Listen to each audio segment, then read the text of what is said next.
Shri Ganesha Sharada Gurubhyo Namaha Ramaya Ramabhadraya Ramachandraya Vedase Raghunathaya Nathaya Sitaya Pataye Namaha.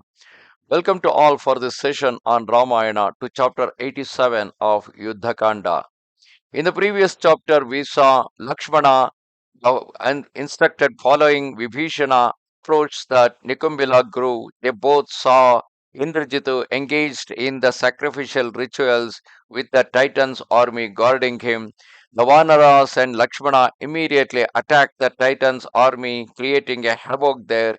And the losing Titan's army alarmed Indrajith, who was forced to give up the sacrificial rituals and came out of the Nikumbila grove to face Hanuman.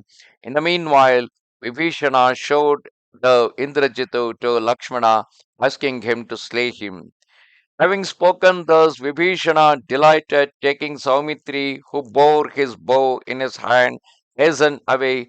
Proceeding some distance, they entered the great wood where Vibhishana pointed out Indrajita's place of sacrifice to Lakshmana, and the illustrious brother of Ravana showed Saumitri a huge Nyagrodha tree of fearful aspect, resembling a dark cloud, and said, "It is here that the powerful son of Ravana offers up his victims and thereafter enters into combat. Becoming invisible to all creatures, the Titan overthrows his enemies in the fight, paralyzing them with his excellent shafts. You yourself pierce the valiant son of Ravana, his chariot, steeds, and charioteer with your flaming darts before he reaches the Nyagrodha tree."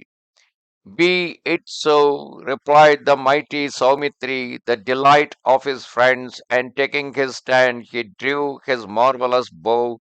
Thereafter, Indrajita, the powerful son of Ravana, appeared before them in his chariot that shone like fire, clad in armor with his sword and banner, burning with ardor. Lakshmana challenged that invincible descendant of Paulastya, saying, "I challenge you to combat, let it be in fair fight." Thus accosted the brave, exceedingly energetic Indrajita, observing Vibhishana, overwhelmed him with reproaches, saying, "O you, born and bred in this race, brother of your father, brother of my father, why do you seek to form his son, O my paternal uncle, O Titan? For you, O wretch, there is neither tradition, brotherly feeling, nor a sense of duty. O impious one, you are to be pitied. O perverse being, you are the object of reproach to the virtuous. You who did abandon your own kind in order to seek service for with the enemy. It is not a want of intelligence in you that you do not discern the great difference between living with one's kindred and seeking a miserable refuge with strangers. Even if a stranger be endowed with every quality and a relation bereft them all, yet the kinsman, though wanting in all merit, is to be preferred. A stranger is always a stranger. He who renounces his own kind to follow another will perish under the blows of the enemy after his own kinsfolk have been destroyed. You alone are capable of such ruthlessness and so relentless an attitude of your kind. O Ranger of the Night, O younger brother of Ravana, thus addressed by his brother's son, Vibhishana answered, "Are you ignorant of my character, that you do reproach me thus, O Titan? O perverse prince, do not insult me, but treat me with respect. Albeit I have been born in the race of Titans, I possess those principles which is good to the men. My nature is not that of the demons. Nay, I do not delight in cruelty, nor does injustice find favor with me. But even if his character is dissimilar, How can a brother banish his own brother? Because Ravana had banished Vibhishana even after knowing his character. The one who rejects him, who renounces his duty and is bent on evil doing, is assured of good fortune as one who shakes off a snake from his hand. One is told to fly, a perverse wretch who habitually purloins his neighbor's goods and has intercourse with others' wives, as one would flee from burning dwelling.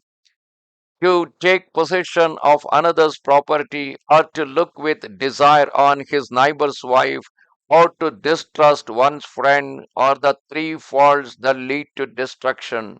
The ruthless slaughter of the great sages, the war of the gods, arrogance, anger, hate, and self will are the defects of my brother, who is destroying himself and his empire, obscuring his good qualities as clouds veil the mountains.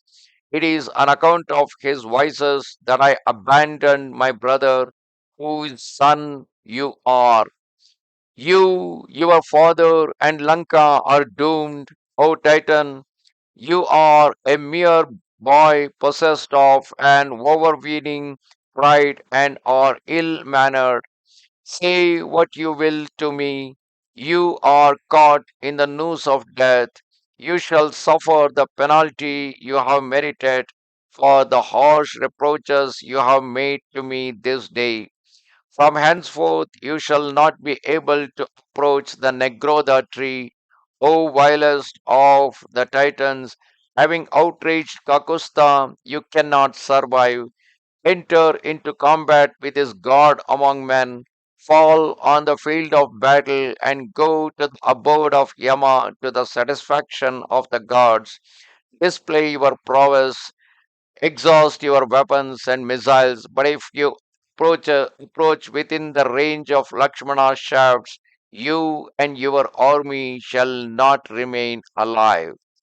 Thus come to the end, chapter 87 of Yuddha Kanda in Ramayana. Namaste Sharada Devi, Kashmira Puravasini, Twamaham Prarthye Nityam, Vidya Danancha Dehime.